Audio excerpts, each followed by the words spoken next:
Está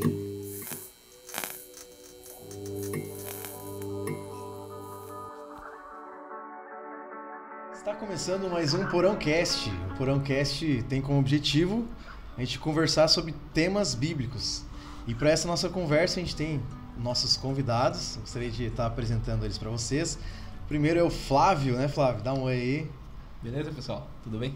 E nós temos também a Paola. Seja muito bem-vinda. Obrigada. A gente vai começar o nosso tema de hoje. A gente vai falar um pouquinho sobre defesa de direitos, né? Nossa lição 8. Mas antes eu gostaria de fazer uma oração. Vamos orar? Pai querido, muito obrigado por mais esse dia. Estamos aqui entre amigos e a gente vai conversar sobre a sua palavra. Que o Senhor possa nos dar sabedoria e que essas palavras, essa conversa possa ser útil na nossa vida. É isso que nós te pedimos, em nome de Jesus. Amém. Amém. Bom, nessa conversa a gente vai abordar sobre a história de Paulo, né? Paulo ele foi perseguido. Na verdade, ele era perseguidor e depois ele se tornou perseguido, certo? Flavinho, o que você acha aí? Dá um contexto de Atos 25 ali da história de Paulo. Posso ler o versículo? Isso. É o versículo da semana, né? Atos 25, 26. Contudo, a respeito dele, nada tenho de positivo que escreva ao soberano. Por isso, eu o trouxe à vossa presença e mormente a tua, ó rei Agripa, não tenho ideia de como fala o nome desse rei, porque feita a arguição, tenha eu alguma coisa que escrever. É isso que está escrito aqui. Tá. Eu não sei se é a minha versão, tá? Eu vou abrir a versão do celular aqui. Você quer que eu leia? Isso. No entanto, não tenho nada definido a respeito dele para escrever a sua majestade. Por isso eu trouxe diante dos senhores, e especialmente diante de ti, rei Agripa, de forma que, feita essa investigação, eu tenha algo para escrever. Parece que ele está um pouco confuso ali referente à acusação de Paulo, né? O que eu acho interessante na vida de Paulo, que Paulo ele sofreu por ele ser perseguidor e depois ele se torna perseguido, certo? As pessoas, quando eles chegavam no vilarejo e tal, as pessoas elas tinham um certo preconceito com Paulo pelo fato de ele ser perseguidor e agora ele pregar a mensagem de cuja qual ele era perseguidor e, né, não queria que essa mensagem fosse pregada.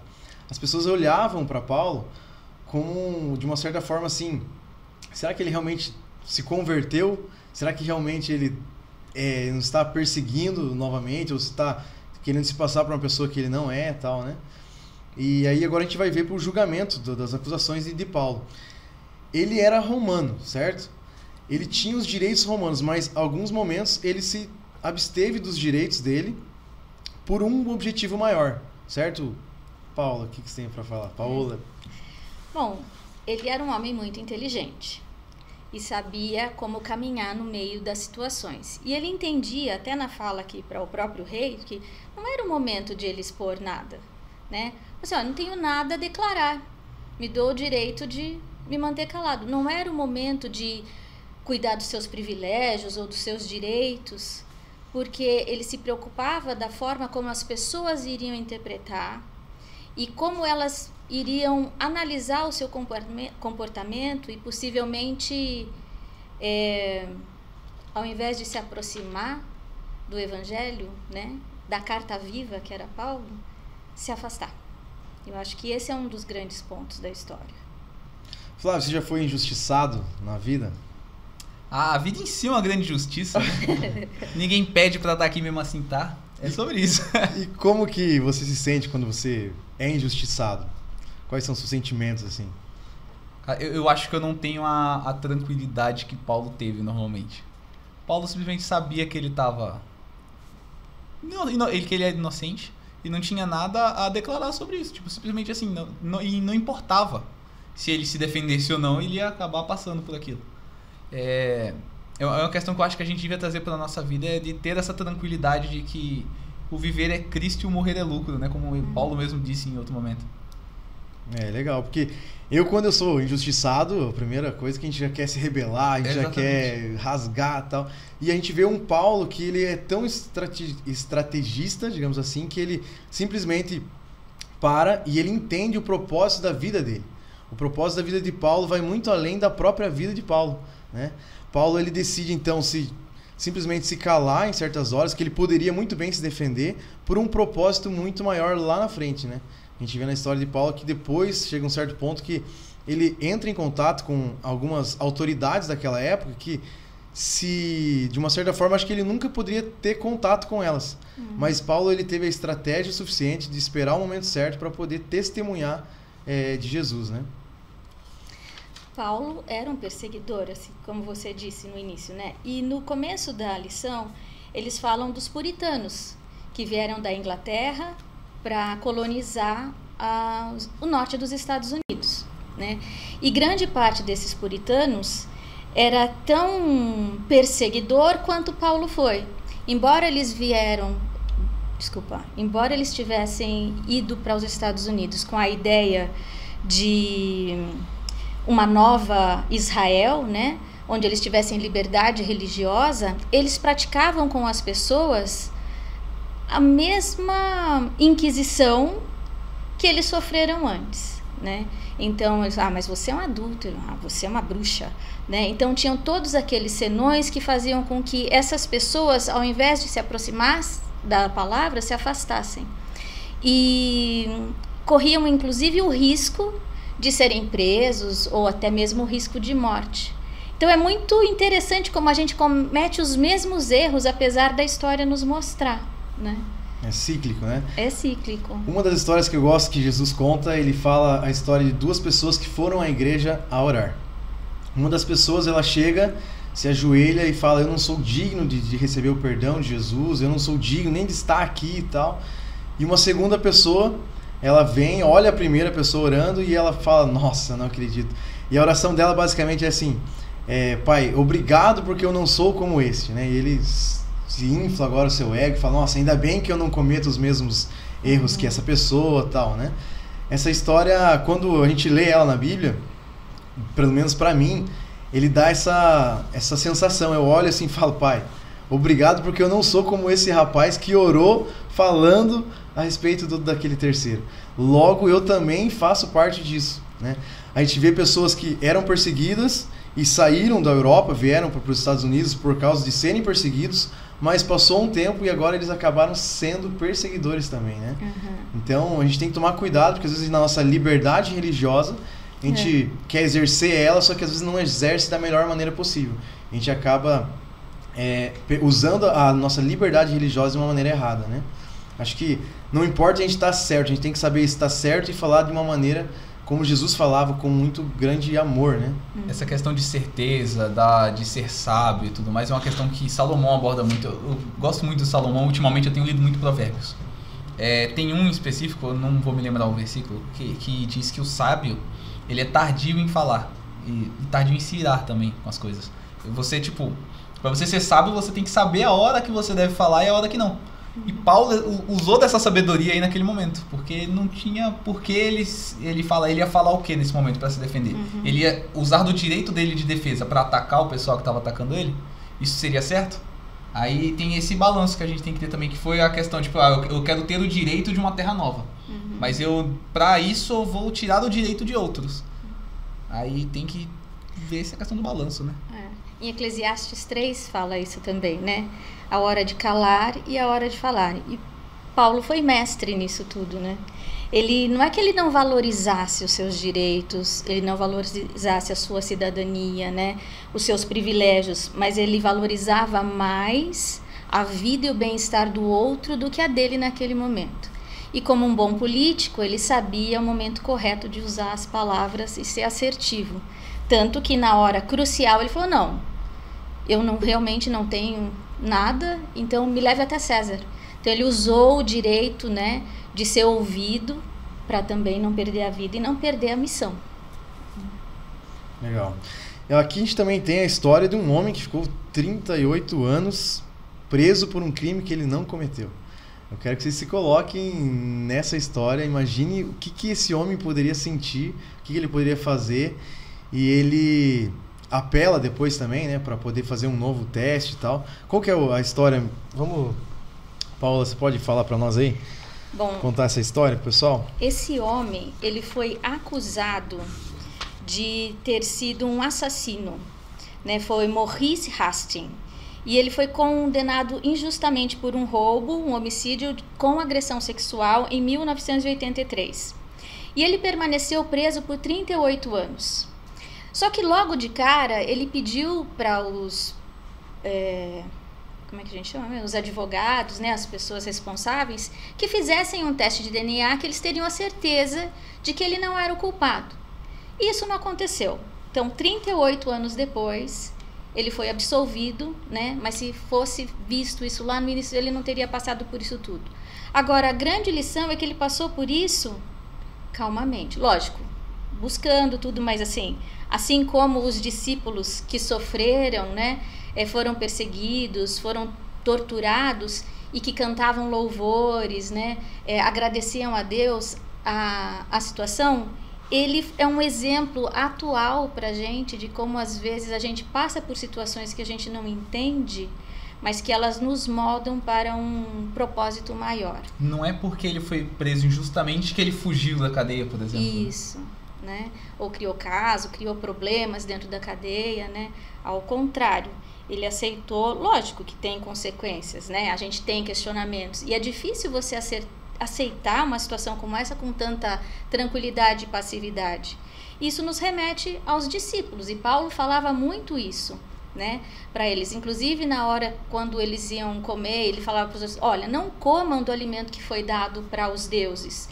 E não era porque ia ser um problema, era perigoso, porque sabiam que não tinha interferência, mas isso poderia implicar na forma como os outros que não partilhavam da mesma fé iam observá-los e criar questionamentos, né? Deixá-los confusos com a sua identidade cristã. Não só Jesus fala sobre isso, depois Paulo escreve em carta sobre essa questão também, de como a gente está influenciando as outras pessoas, na forma como a gente vive e como a gente lida com essas injustiças também. Paulo fala que nós somos a carta que as pessoas vão ler. Então as nossas atitudes fazem muita diferença, né? E é interessante porque Romanos capítulo 8, verso 28 fala, né? Fala assim, sabemos que todas as coisas cooperam para o bem daqueles que amam a Deus, daqueles que são chamados segundo o seu propósito. É difícil a gente conseguir compreender esse texto de forma plena mesmo, né? Às vezes a gente acontece algumas adversidades na vida tal, e você pegar e reconhecer que, tipo, calma, lá na frente isso faz todo sentido, né? Vamos lá. Qual que era o propósito de Paulo em relação à sua cidadania romana? Por que ele falou isso, né? A gente foi de uma certa forma para se defender, mas também foi para ele conseguir, eu vejo também isso como foi para ele conseguir ter acesso àquelas autoridades lá, né? Acho que seria legal, qual a relação a gente faz disso tudo com os dias de hoje, com as pessoas, né, que a gente aborda para a igreja, aquela conversa que a gente teve, que a gente acaba afastando, a gente acaba sendo preconceituoso também. Exatamente, vamos lá. Aí agora a gente, como seres religiosos tal, na nossa comunidade de hoje, nos dias atuais, o que a gente pode fazer para a gente não acabar cometendo os mesmos erros daquela galera que também perseguia os próprios cristãos? Eu vejo que às vezes a gente, na nossa comunidade, a gente quer que as pessoas venham para a igreja, a gente faz esses apelos, e a partir do momento que a pessoa vem para a igreja, a gente começa a perseguir aquela pessoa que ainda é nova na igreja. A gente tem que ter ciência que às vezes a pessoa, quando recém vem, ela não tem toda a maturidade, né? E não segue ainda todos os costumes, não está adequada para seguir toda a Bíblia, assim. A gente tem que ter essa maturidade. E às vezes a gente olha com ela e começa a julgar essa pessoa, né? Então, infelizmente, na sociedade aí, a gente comete às vezes esse erro, né? A gente tem que tomar cuidado para que isso não aconteça na nossa comunidade religiosa. Inclusive, é uma conversa que eu estava tendo com um amigo meu sobre isso, sobre por que esse tipo de coisa acontece. Acontece porque a gente, como cristão, não entende o propósito de ser cristão. Para que eu sou cristão?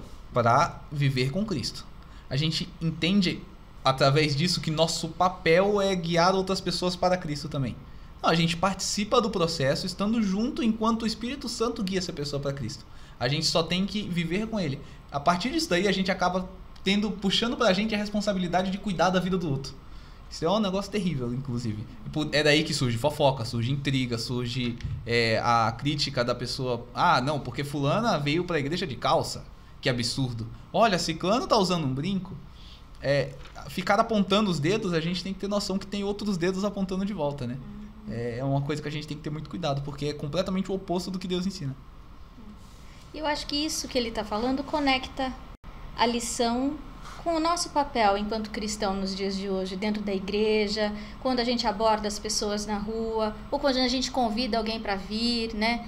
Então, menos pressão, menos legalismo, menos regras no início, porque a pessoa tem as regras dela, ela também valoriza a sua cultura, a sua identidade, de onde ela veio, porque ela também quer se sentir importante.